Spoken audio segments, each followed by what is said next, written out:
সুপ্রিয় শিক্ষার্থী বন্ধুরা, আশা করি তোমরা সবাই ভালো আছো। আজকে আমি তোমাদের সামনে এসএসসি উচ্চতর গণিতের আমি সূচকের অঙ্ক নিয়ে আমি তোমাদের সামনে আজকে আলোচনা করব। তোমাদের মধ্যে যদি সূচক সম্পর্কে যদি কোনো ধারণা কম থাকে বা দুর্বলতা থাকে, তোমরা যদি আমার এই ভিডিও ক্লাসটি শুরু থেকে শেষ পর্যন্ত দেখো, ইনশাল্লাহ তোমরা খুব সহজভাবে অঙ্কটা বুঝতে পারবে। তবে অঙ্ক বুঝতে গেলে অবশ্যই তোমাদেরকে শুরু থেকে শেষ পর্যন্ত ধৈর্য সহকারে, মনোযোগ সহকারে যদি তোমরা শুরু থেকে শেষ পর্যন্ত দেখো, তাহলে অবশ্যই বুঝতে পারবে। আর সেই সাথে অবশ্যই তোমাদেরকে কিছু বেসিক জানা থাকতে হবে। যদি তোমাদের জানা না থাকে, তাহলে তোমরা আমার সাথে একটু থাকো, ইনশাল্লাহ খুব সহজভাবে বুঝতে পারবে। আজকে আমি তোমাদের সামনে সূচকের প্রশ্নমালা আসছে 9.1। এই 9.1 থেকে আমি 7-এর ক নম্বর প্রশ্নটা আমি তোমাদের সামনে সলিউশন করে দেখাবো। এই প্রশ্নটি পরীক্ষায় অনেক বেশি বেশি আসে, তাই আমি তোমাদের সামনে আজকে ভিডিও ক্লাসের মাধ্যমে দেখানোর চেষ্টা করছি। তো চলুন, সময় নষ্ট না করে আমরা প্রশ্নটা সলিউশন করব। তার আগে আমাদেরকে কি জানা দরকার মোটামুটি তা আমরা আগে একটু ক্লিয়ার করে নেব। প্রথমে আমরা এখানে জানবো, তোমরা অবশ্যই জানো যে রুট মানে তো হাফ, আর সেই সাথে এখানে দেওয়া আছে রুট কিউব এ। এইটা মানে কি? অর্থাৎ এইটা হচ্ছে ঘনমূল। যেমন এক্স কিউব ইকুয়াল টু 8 হলে এর ঘনমূল এক্স, অথবা এইভাবে লেখা যায়। তাহলে উভয় পাশে কিন্তু সূচক 3 এবং 3 কাটা যায়, সেই ক্ষেত্রে এক্স ইকুয়াল টু 2 হয়। তাহলে এর ক্ষেত্রে আমরা এখানে কি লিখতে পারবো? এর উপর 1/3। এই 1/3 কে কাটতে গেলে তখন কিন্তু কিউব করতে হয়, তাহলে আমরা এখানে এ পাবো। অর্থাৎ এটাকে বলা হয় রুট কিউব, অর্থাৎ ঘনমূল। তাই এই ক্ষেত্রে আমাদেরকে এই বিষয়টা মনে রাখতে হবে। যদি তোমরা এটা মনে রাখো, তাহলে আমরা এই প্রশ্নটা বুঝতে কোনো প্রকার কষ্ট হবে না। তাহলে এই দুইটা বিষয় মনে রাখতে হবে। আর সেই সাথে আরেকটা বিষয় জানতে হবে যে এ প্লাস বি হোল কিউব, এ প্লাস বি হোল কিউব, এটা তোমাদের অবশ্যই জানা আছে, জানা থাকার কথা। তাহলে এখানে আমরা এ cube plus B cube plus 3ab into এ প্লাস বি, এই সূত্রটা কিন্তু আমরা এখন এখানে অ্যাপ্লাই করব। তা আশা করব তোমরা মনোযোগ সহকারে দেখার জন্য চেষ্টা করবে। তাহলে আমরা এখন প্রথমে আমরা কি লিখব?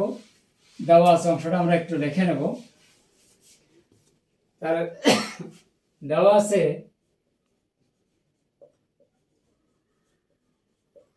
এক্স রুট কিউব এ plus Y root cube B plus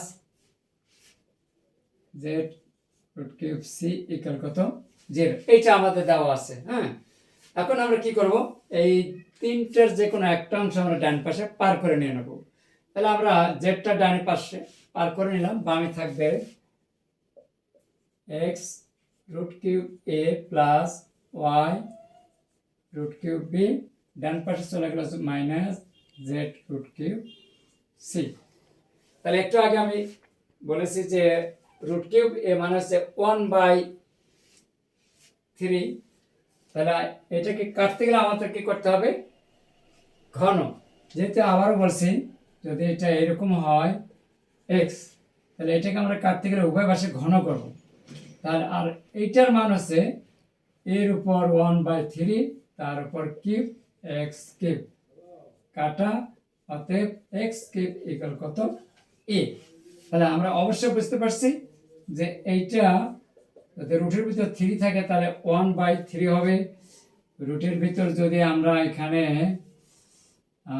যদি পি দেই, তাহলে লিখতে পারবো 1/p। যদি রুটের ভিতরে 5 তাই লিখতে পারবো 1/5। এইটা হচ্ছে আমাদের বেসিক, অবশ্যই তোমাদেরকে জানা থাকতে হবে বা মনে রাখতে হবে। এখন আমরা এটা উভয় পক্ষকে আমরা এখন ঘন করে পাই। তাহলে এক্স রুট কিউব এ plus Y root cube b ঘন করলাম মাইনাস জেড কিউব সি। তাহলে আমরা একটু সাইড নোট দিতে পারি ঘন করে।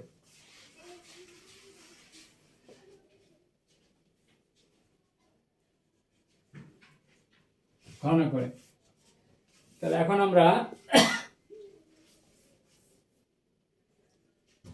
এ কিউব এ প্লাস ভি কিউব আমরা লিখব a cube plus B cube plus 3ab into A plus b. এটা হচ্ছে এ আর এটাকে মনে করব বি। তাহলে এক্স রুট কিউব এ তার উপর cube plus Y root cube b cube plus 3ab। এ হচ্ছে আমাদের এটা এক্স রুট কিউব এ তারপরে y root cube b into এ প্লাস বি, অর্থাৎ এ হচ্ছে আমাদের এক্স রুট কিউব এ প্লাস বি হচ্ছে ওয়াই রুট কিউব বি। ডান পাশে আমরা কিন্তু এই বাম পাশটা কিন্তু এই পর্যন্ত লিখলাম। এটা হচ্ছে এ আর এটা হচ্ছে b. A cube plus B cube plus 3ab into A plus b. হ্যাঁ, এরপর ডান পাশে আছে এখন হবে minus Z cube C.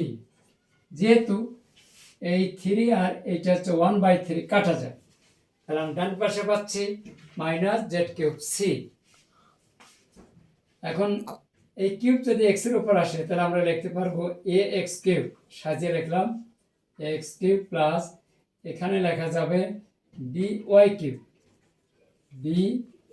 Cube plus 3xy। এই যে এক্স সাজিয়ে নিলাম, যেহেতু দুইটার উপরে 1/3 আছে অর্থাৎ রুট কিউব আছে, এর জন্য এ বি দিয়ে তার উপর 1/3 দিলাম। এখন এইটার পরিবর্তে লেখা যায় মাইনাস জেড মাইনাস দেখা যায় minus Z root cube c ডান পাশে। এখন a x cube plus b y cube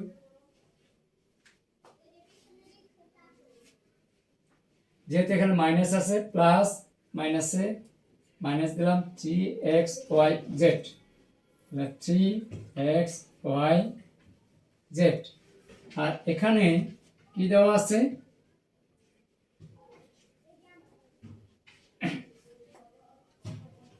AB দেওয়া আছে। এখানে ডান পাশে মাইনাস জেড কিউব সি আছে। এখন আমরা কি করব, এই যে প্লাস মাইনাসে মাইনাস দিলাম এক্স ওয়াই জেড। এখানে এবি আছে এখানে সি আছে। যেহেতু এখানে রুট কিউব 3 মানে হচ্ছে জেড এর সির উপর 1/3 হবে, তাহলে এখানে আমরা এ বি সি নিলাম এ বি সি তার উপর 1/3 দিলাম। এখন ডান পাশে আবার মাইনাস জেড কিউব সি। এখন যেহেতু উপরে আমাদের মান দেওয়া আছে, এই যেখানে দেওয়া আছে বি সি সমান আছে এ স্কয়ার, তাহলে এখানে একটা এ দেওয়া আছে। এখন লেখা যাবে a x cube plus b y cube minus 3xyz। B c সমান আমরা কি দিতে পারি এ স্কয়ার, আর এখানে আছে এ, তাহলে এ কিউব তার উপর 1/3 equal minus Z cube C. যেহেতু এ স্কয়ার ইকুয়াল কত বিসি, এটা আমাদের দেওয়া আছে। এখন এই 3 আর 1/3 কাটা a x cube plus b y cube minus, এখানে আমরা লিখতে পারি 3axyz। আর ডান পাশে আছে minus Z cube C.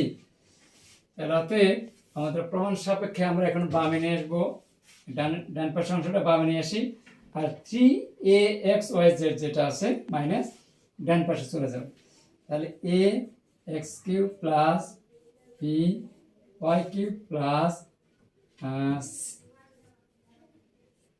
C z cube equal 3ax y z। আমাদের কিন্তু প্রমাণটা হয়ে গেছে। এই যে তাহলে এই ছিল আজকে 7 ক নম্বর প্রশ্নের সলিউশন। আশা করি তোমরা বুঝতে পেরেছো। আমার এই ভিডিও ক্লাসটি যদি তোমাদের কাছে যদি ভালো লেগে থাকে তাহলে অবশ্যই একটা লাইক, কমেন্টস এবং সাবস্ক্রাইব করবে। ধন্যবাদ সবাইকে, আজকে এই পর্যন্ত।